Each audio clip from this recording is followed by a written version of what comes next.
Ask about the वक्त जी, कि क्या औकात जो है औकात उनमें वो किस में जरूरी लेना है, क्योंकि अक्सर हम लोग कहते हैं, हलीमा और मैं क्योंकि कम्स फ्रॉम अ वेरी देसी हाउस, तो मैं होता है कभी कभी दवाई का भी कहते हैं कि सुबह ना खाओ दवाई या रात को खा के ना सो।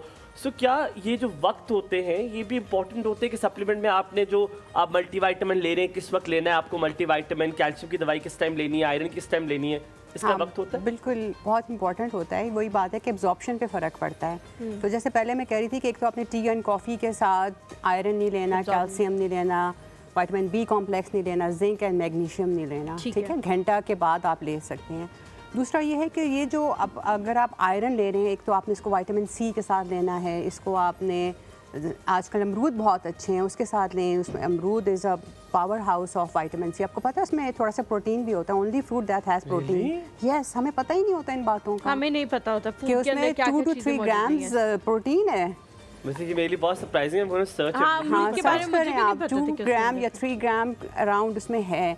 और विटामिन सी बहुत ज़्यादा है, तो आप आयरन उसके साथ लें, ठीक है। और कैल्शियम जो है वो आप अगर आफ्टरनून मिड में लें, आफ्टर लंच लें, तो वो एक अच्छा टाइम है उसको लेने का।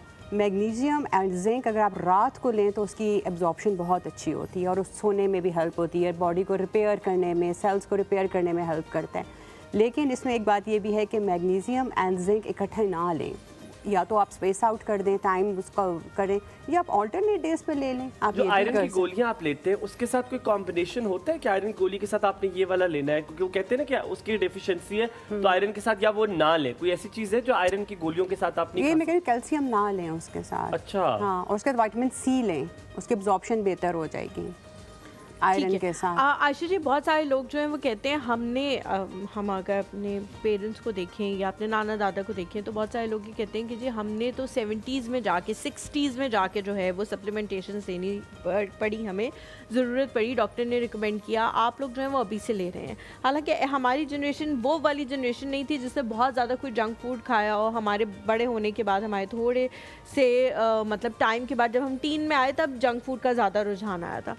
अब के बच्चे जो हैं वो तो ज़ाहिर है बहुत ही बचपन से खाना शुरू हो जाते हैं, तो जो हमारे 30s में हम ले रहे हैं सप्लीमेंटेशंस, वो क्या उनकी टीन में ही शुरू कर देने चाहिए, 10+ में ही शुरू कर देने चाहिए, क्योंकि अब डेफिशिएंसीज बहुत ज़्यादा होने लग गई हैं हर चीज़ की। या देखिए, एक तो पहली बात है कि इसके लिए बेहतर है कि आप पहले अपने टेस्ट एंड लैब्स करवाएं। बहुत सारे लोग कहते हैं जी विटामिन डी की डेफिशिएंसी है तो सब लोग लेना शुरू कर दो, उसका भी एक टॉक्सिसिटी लेवल हो जाता है। Having said that, it's important. देखो, रिसर्च तो अब ज़्यादा से ज़्यादा आ रही है ना, अब हम ज़्यादा वेल इन्फॉर्म्ड हैं as compare to that time. Awareness है। हम अपने आप को कैसे कंपेयर कर रहे हैं कि हम उस वक्त ठीक थे या आज ठीक हैं या आगे ठीक होंगे? We never know. ओज़ेम्पिक आज ठीक है, कल क्या ठीक होगी या नहीं, क्या कोई रिसर्च आ जाएगी और हाँ, पता चलेगा, हमें पता चलेगा कि मे भी उसका बहुत ज़्यादा यूजेज जो है वो लोगों को और ज़्यादा तो लेकिन खराब करते हैं। सप्लीमेंट्स आई थिंक पहले तो आप अपनी लैब्स करवाएं और लें, क्योंकि आप इतना कोई हेल्दी खा तो नहीं रहे हैं। अगर आपको ज़रूरत है तो आप ज़रूर लें और उसको अपनी रिसर्च करके लें कि मैंने किस टाइम पे लेना है, कितनी लेनी है। That's a very important thing. ये तो मैं कह रही थी कि हमें लगता है हम ले रहे हैं, हमें कोई फ़र्क नहीं पड़ रहा। अच्छा जी, आपका बड़ी एक्सपर्टीज़ है, तो मैं आपसे एक मुनफरिद सा सवाल मेरे जहन में आया। जो नौमौलूद बच्चे होते हैं, हम अक्सर ऐड देखते हैं, उनके लिए कुछ पाउडर्स बताए जाते हैं कि इनको ये दें ताकि उनकी ग्रोथ में आसानी हो।